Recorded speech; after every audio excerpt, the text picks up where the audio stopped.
Hi there, everyone. Good afternoon. Welcome to MLive's Lansing office. I'm Brandon Howell. I'm here today, joined by interim Lansing Police Chief Mike Yankowski. Thanks for joining us, Chief. Thank you for having me, Brandon. We're going to spend a few minutes talking just about himself, and we'll get to some questions you, the reader, sent in too. So let's just hop right into it. Why don't you tell people a little bit about yourself? Well, I was born and raised in Troy, New York.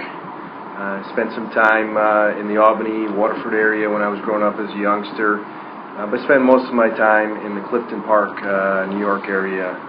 We moved to Michigan when I was 13 years old. My dad, who worked for Ford, the plant was closing, and so we came out to the Detroit area to have a job. And I graduated from Novi High School in 1990, and I went on to Ferris State University, where I played football for the Bulldogs. We won some league championships over there, had a great time playing football. And then after graduating from Ferris State, I went all over the country looking for a job, and I landed here in Lansing, Michigan. What did you play at Ferris?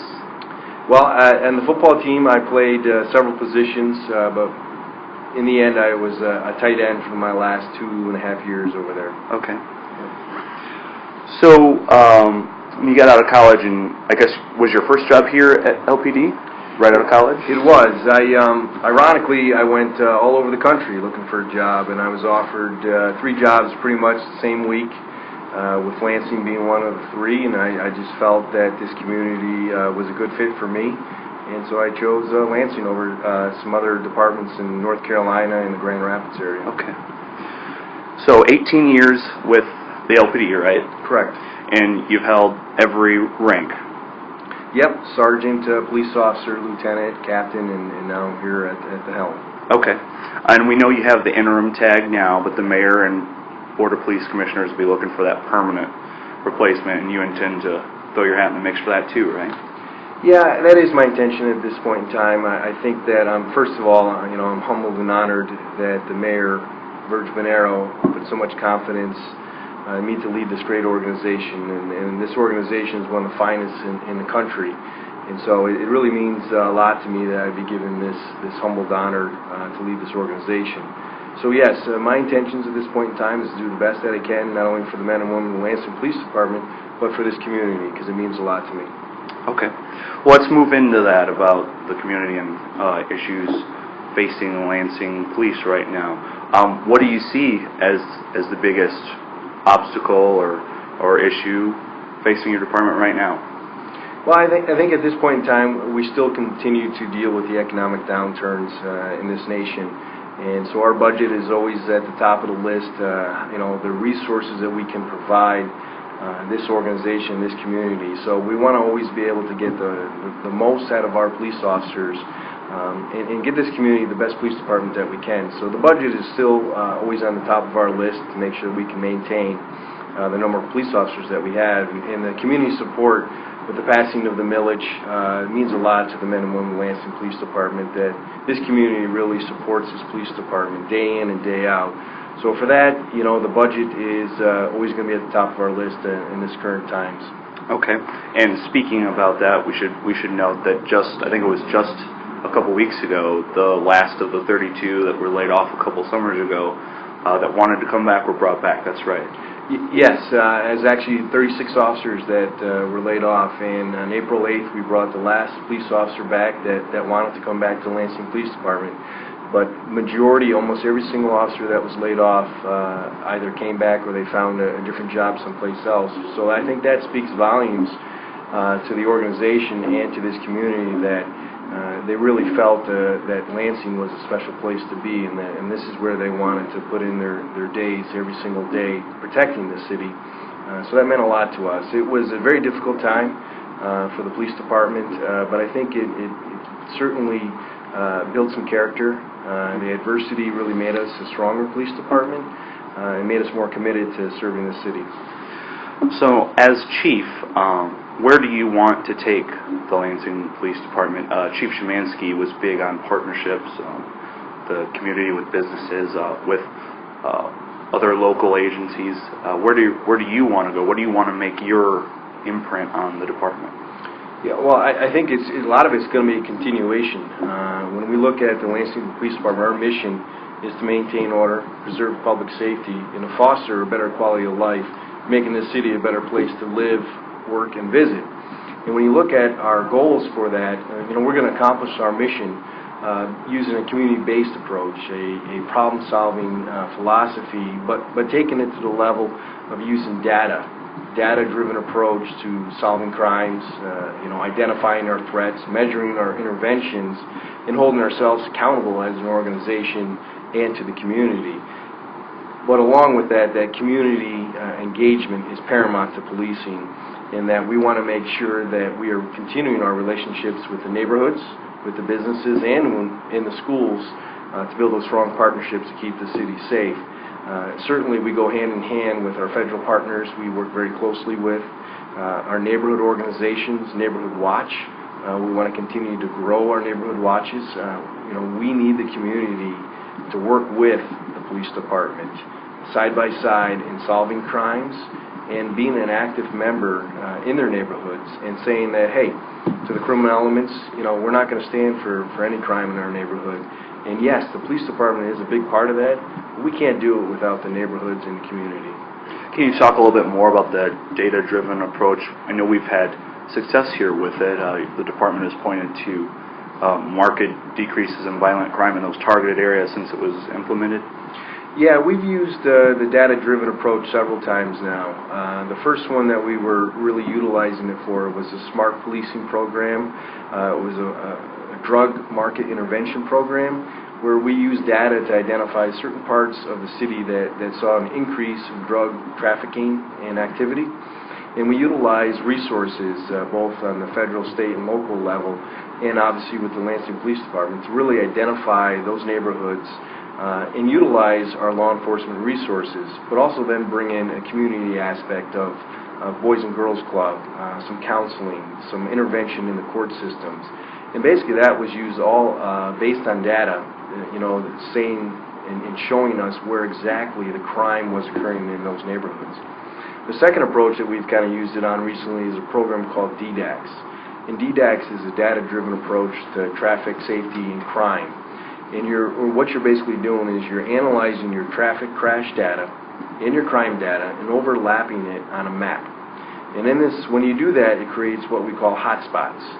And in this particular incident of using that data, it showed that the area of MLK and Holmes was an area that had higher incidents of crime and traffic crashes.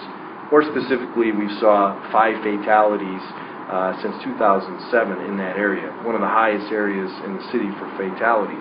So again, it's about then putting resources and policing strategies in that area, all based on data and reducing crime.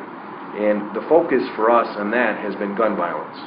And so our initial 4-month study has already shown that we've reduced crime, our Part 1 crimes, by 24% in that area. More importantly, we've seen decreases in our gun violence by almost 56%. So it's huge. So every day we utilize data to give this data to our officers to show them where crime is more likely to occur. And as we move forward, we're actually looking towards a program that is more about predicting policing crime, and that is predicting where your crime is going to occur on a particular day, at a particular time. And it'll give you certain areas throughout the city that will say that in this particular neighborhood, the high probability that there will be a crime occurring in this part of the city based upon historical data and current data and using formulas to get to that. Okay. Let's circle back a little bit. We had talked previously about the economic downturn and its impact on Lansing Police Department. With that in mind, and it seems to be the culture of things now, things are going toward a consolidated approach. A lot of municipalities have consolidated police and fire into a public safety. We know a lot of cases, even locally, where townships have taken over policing for a city. With that in mind, going forward for Lansing, do you see a consolidated approach or any kind of sharing approach? Well, Brandon, we've actually started some consolidating of services over the years. We currently have a dive team that is called the Capital Area Dive Team that we've taken members of not only the Lansing Police Department but Ingham County, Eaton County, and combining them into one dive team that services the whole area. We also are part of a Tri-County Metro Narcotics Squad. And as we look towards our specialized services, if it makes sense for the Lansing Police Department and it makes sense for other jurisdictions to combine services, we're going to take a good look at that and see if we can be more effective, more efficient, in a cost-saving model also. So, I mean, as we move forward, we're going to look at those particular options out there as whether it's a good fit for Lansing Police Department or not. But certainly, we're not opposed to that. We're open to the idea, and we'll continue to work with our local agencies to see if it makes sense for everybody. And you know, some of the things that we talk about, whether it's an accident investigation team or our canine teams, our tactical teams working together closely, and we do a lot of that through mutual aid right now. So the concept is not completely off base, but it has to work for all the agencies, both the cost-effective and efficiency for the day-to-day operations. Something the Mayor Bernero has talked about for several years is the idea of East Lansing, Lansing, and Lansing Township all becoming one municipality. Could you see something like that working from a police perspective?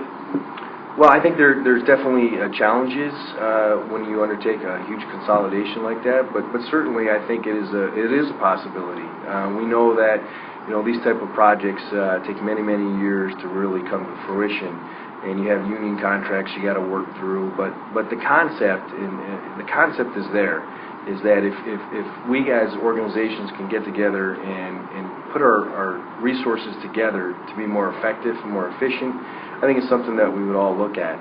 But again, it has to be right for each community, it has to be right for each organization, but we're not closed to the idea. I think that we would love to sit down with our partners and talk about how can we be more effective as law enforcement agencies. And we do it a lot when we have major events in the city for mobile field forces, when we have big crowds that are down at the Capitol for a protest, down at Michigan State University in East Lansing for when the basketball team is doing well. I mean, we've combined our resources together. We work closely on active violent shooting situations where we work together as a team, multiple agencies working together to pull our resources together quickly in order to resolve any situation that's out there. So, over the years we have been working more closely together.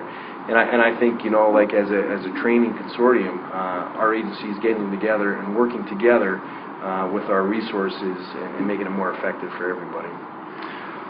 Shifting gears again, let's talk about what happened in Boston last week. Obviously, no one ever wants to see that happen anywhere. But if we had something like that here, something maybe on the scale, something similar in Lansing, is the Lansing Police Department equipped to handle that kind of, I guess, just constantly shifting and shaping situation? The tragedy in Boston is certainly an opportunity for all agencies to go back and really review how their agency is going to handle domestic terrorism. We know here in the city of Lansing that we have a lot of assets here. We are the capital of Michigan, the 5th largest city in the state of Michigan. We have Michigan State University just down the road. We have the National Guard. We have an airport. We have railroads here. We have GM. We have Emergent. There's a lot of assets here that are of important nature that we want to be able to protect. So within the last year, the Lansing Police Department has specifically started to train some of our command officers and our officers along with our tactical team to handle these type of situations, and we will continue to move forward down that path.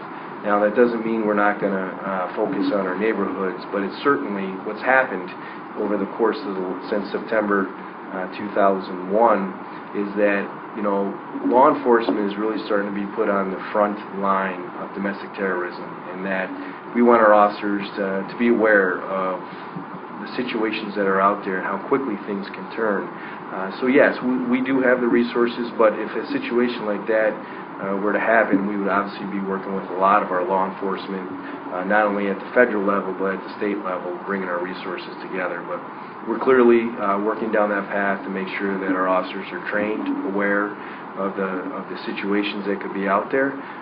But it's really changing law enforcement here in 2013, is that as police agencies, it's just not a military organization issue. It is a law enforcement community that has to deal on the front line, and a lot of that goes back into the active violence shooters type of situations. We should point out the Lansing Marathon was this weekend and went off without a hitch, except for a train blocking the runners for a few minutes. Yes, I thought the operational plan, and we utilized some additional federal, state, and local resources, but the security plan was solid prior to the Boston incident, but obviously it gave us an opportunity to really go back and look at a few other things that, as an extra precaution, to put into play. But yes, it did. It went very smooth on our end as far as the law enforcement community goes. We did have a train that disrupted it just a little bit, but we had plans in place for weather, for traffic, and any type of criminal incident that might have occurred during that time period. But it's really an awareness thing for law enforcement, and we have to start preparing for any type of critical incident like that. Speaking of that, I guess the question is, how do you prepare for something like what happened in Boston? Can police? It seems like it's next to impossible to predict. Well, anytime we go into a situation of a special event or a major event in the city, we always prepare for the worst possible scenario, and then we put in contingency plans all the way down to having the best possible scenario. And with that, a lot of training goes into that, special equipment that is needed. But really, the Lansing Police Department is prepared to deal with situations of that nature. But certainly we would need some additional resources, some additional equipment that we could get very quickly from our partners at the federal and the state level also. So it's really going to be a law enforcement community approach to something of that nature. And certainly those worst case scenarios are situations that nobody wants to see, but we'll be prepared to prevent those things up front. Okay, we're going to move into, a couple questions from readers. This one from Bonnie Buckaroo. She just wants to know how you plan to reinvigorate community policing, that engagement, everything we kind of touched on a little bit. Yeah. Well, obviously, Lansing Police Department has been a leader in community policing from the get-go. We currently have 6 community policing officers in our neighborhoods right now. And our concept is based upon community policing for every police officer that we employ here. Is that we're looking to expand that to a few more positions and to really get our officers involved in those specific neighborhoods. That when we look at the data, when we look at the historical data that would indicate that maybe a community policing officer would be more beneficial in a certain neighborhood than others. We're going to do that, and we're going to take a long look at how can we use the resources that we have right now, whether it's through grants, whether it's through just reshifting of personnel that we have right now. But every day that our police officers go out there, we want that community engagement with our community. It's not just about how quickly can we clear a call for service. We want to take that time to walk through the steps if somebody is a victim of a crime, what they can do to make themselves safer, what they can do to protect their homes. And we want to make sure that our officers are interacting with the public on a daily basis of that nature.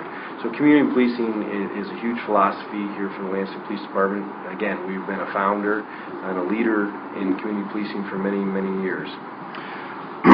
Pardon me. We had another reader bring up, I believe it's Captain Green that's heading a cold case task force. Can you talk about that a little bit more?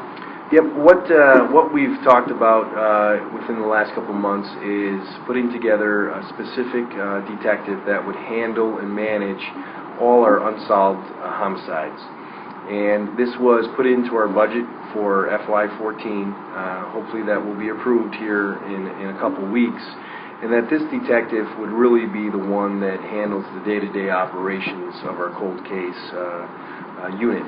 And at times, we would have to utilize additional resources to assist that detective, but also to provide the public on a website information of all the victims, the statuses of the cases, and to constantly be looking at the technology that is available to us as a police department to see if there's any new information we can glean from that information or that evidence to make that case solvable at that point in time. So, we're dedicated to putting closure to some of these cases. Obviously, whenever there's a homicide in the city of Lansing, nobody wants to see that horrible outcome. But the reality is that they do occur, and we want to make sure that our resources are being utilized to the fullest to make sure that we solve that case. Look, when somebody is a victim of any crime in the city, it affects our police officers. They want to help victims of crimes in any ways that they can. And if we can give them some type of closure through an investigation to hold those persons responsible for those horrendous crimes, we're going to do that. We're going to use every resource that we can to make sure that those people get put behind bars where they deserve. Okay, you mentioned the website.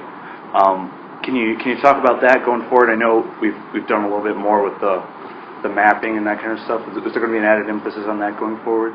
Yes, there is, and we're in the early stages of developing how it's going to look on our website, but we want to be able to provide pictures and maps of where these crimes occur, the dates and the times, and any information or leads we might have at that point in time, kind of being an interactive role, so somebody can go, just very similar to our crimemapping.com feature, where if you go to our site, you can put your cursor over a particular balloon that's on the page, and it'll give you information on that. And so, yes, we do want to use technology to help us during this cold case detective position. Okay. Well, that'll about wrap it up for us. So, Chief, thanks for coming today. Appreciate you sitting down with us. I appreciate you giving me the opportunity.